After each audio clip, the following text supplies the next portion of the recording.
దేవునికి స్తోత్రం కలుగునుగాక. ఉదయకాలమున మీ అందరి కొరకు ప్రార్థిస్తున్నానండి. మీరు కూడా మా కొరకు ప్రార్థన చేయండి, షేర్ చేయండి, లైక్ చేయండి, ఛానల్ని సబ్స్క్రైబ్ చేయండి. దేవుని వాక్యాన్ని ధ్యానం చేసుకుందాము. కీర్తన గ్రంథంలో 32వ అధ్యాయంలో ఒక మాట రాయబడి ఉంది. నీకు ఉపదేశము చేసేదను, నీవు నడవలసిన మార్గము నీకు బోధించేదను, నీ మీద దృష్టి ఉంచి నీకు ఆలోచన చెప్పేదను. చూడండి, వాక్య భాగంలో నీవు నడవలసిన మార్గాన్ని నేను నీకు బోధిస్తానని చెప్తున్నాడు. మన ఆధ్యాత్మికమైన జీవితంలో మనం కూడా చాలాసార్లు అంటాం, వాడి ఇష్టం అండి, వాడు ఎటు నడుస్తున్నాడు అండి, వాడు ఎక్కడికి వెళ్తున్నాడు అండి, ఎవరిష్టం వాళ్ళు ఏందని అని అంటూ ఉంటాం. ఆధ్యాత్మికంగా మన పరిస్థితులు జ్ఞాపకం చేసుకుంటే మనం నడిచే మార్గాలు మనకి కొన్ని నష్టాన్ని, కొన్ని కష్టాన్ని తీసుకొస్తూ ఉంటాయి. అయితే మనం నడిచే మార్గాలు ఆయన మార్గాలుగా ఉండాలని, ఆయన ఎటు నడవాలో ఎటు వెళ్ళాలో మనకి తెలియజేస్తూ ఉన్నాడు. ఆయన మార్గాల్లో మనం నడవగలగాలంటే, ఆయన మనకి మేలుకరమైన కార్యములు చేయాలంటే, ఆయన మార్గాల్లో మనం ఎలా నడవాలి, ఏ విధంగా నడవాలి, నడవటం ద్వారా మనకి ఏం మేలు జరిగిద్దో ఈరోజు మన వాక్యాన్ని ధ్యానం చేసుకుందాం. ఆయన మార్గాలు నడవటము అనగా మొదటిగా మనము దేవుని యొక్క మాటలను మనము జాగ్రత్తగా వినేటట్లుగా ఉండాలి. దేవుడు మనతో మాట్లాడుతూ ఉంటాడు. ఆయన మనతో మాట్లాడినప్పుడు మనము ఆయన మాట వినే బిడ్డలుగా ఉండాలని ఇక్కడ వాక్యం మనకి తెలియజేస్తూ ఉంది.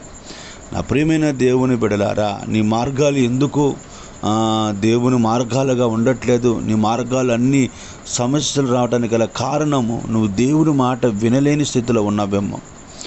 దేవుడు చెప్పే మాట నువ్వు చాలా జాగ్రత్తగా గ్రహించగలిగితే నీ మార్గాలని ఆయన వర్ధిల్లింపజేస్తాడు. నీ మార్గాల్లో ఉన్న సమస్యలన్నీ కూడా తొలగించి క్షేమకరమైన మార్గాలని దేవుడు నిన్ను నడిపిస్తాడు. అప్పుడు మనకి ఏం కలిగిద్దయా అంటే, మనకి దేవుడు మేలుకరమైన కార్యము చేస్తాడు. రెండోది, ఆయన మార్గాలు నడవటం అని అంటే ఆయన మన వైపు చూస్తూ ఉంటాడు. మనము కూడా దేవుని వైపు చూసే వ్యక్తులుగా ఉండాలి. మన మార్గాలు మనకి చక్కని మార్గాలుగా ఉండట్లేదు అని అర్థం ఏమిటంటే, మనము దేవుని వైపు చూడలేకపోతున్నాం. నా ప్రియమైన దేవుని బిడ్డలారా, మనము దేని వైపు చూస్తున్నాం? ఎవరి వైపు చూస్తున్నాం? దేని కొరకు మన చూపు వెళుతుంది? అందుకనే దేవుడు అంటాడు, యెహోషువతో అంటాడు, నీ కనులు అటుకి ఇటుకి కాకుండా ఎదురుగా స్ట్రైట్గా ఉంచుకో అంటాడు.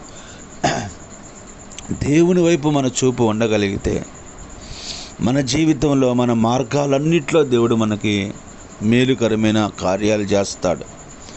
ఆయన మనకి కావలసిన మార్గము, వెళ్ళాల్సిన మార్గాన్ని బోధిస్తాడు.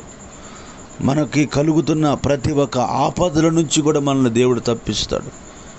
మనకి జరగబోతున్న ప్రమాదాల నుంచి దేవుడు తప్పిస్తాడు. మనకి క్షేమాన్ని అనుగ్రహిస్తాడు. ఆయన పేరు నజరేయుడైన యేసు. నీ మార్గాలు వర్ధిల్లాలి, నీ మార్గాలు దీవెనకరంగా ఉండాలి, నీ మార్గాలు దేవుని మార్గాలు అయి ఉండాలంటే మొదటగా నువ్వు ఆయన మాట వినేటట్లుగా ఉండాలి. రెండోది, ఆయన వైపు చూసేటట్టుగా నువ్వు ఉండాలి. ఖచ్చితంగా దేవుడు నువ్వు ఏ పనికి వెళ్తున్నా, ఏ పని విషయంలో ప్రారంభం నువ్వు చేయాలనుకుని వెళుతున్నా, ఆ పని దేవుడు నీకు సహాయం చేస్తాడు. అందుకని బైబిల్లో ఉండేది, అతడు చేయునదంతయు సఫలమగును అంటాడు. అంటే ఆయన మార్గాల్లో మనం నడవగలిగితే మనకి దేవుడు అద్భుతమైన కార్యాలు జరిగిస్తాడు. మన జీవితాన్ని ఆశీర్వాదకరంగా మారుస్తాడు. దేవుడి మాటలు దీవించునుగాక. పరిశుద్ధుడైన తండ్రి, నీకు స్తోత్రాలు. నీ మార్గాలు నడిచే బిడ్డలుగా మమ్మల్ని చేసి మమ్మల్ని దీవించని, వాక్యం ఉంటున్న జీవితంలో వాక్యంలో మరి ఏకవహిస్తున్న వారు ప్రార్థనలో ఆశీర్వదించి కృపతో నింపమని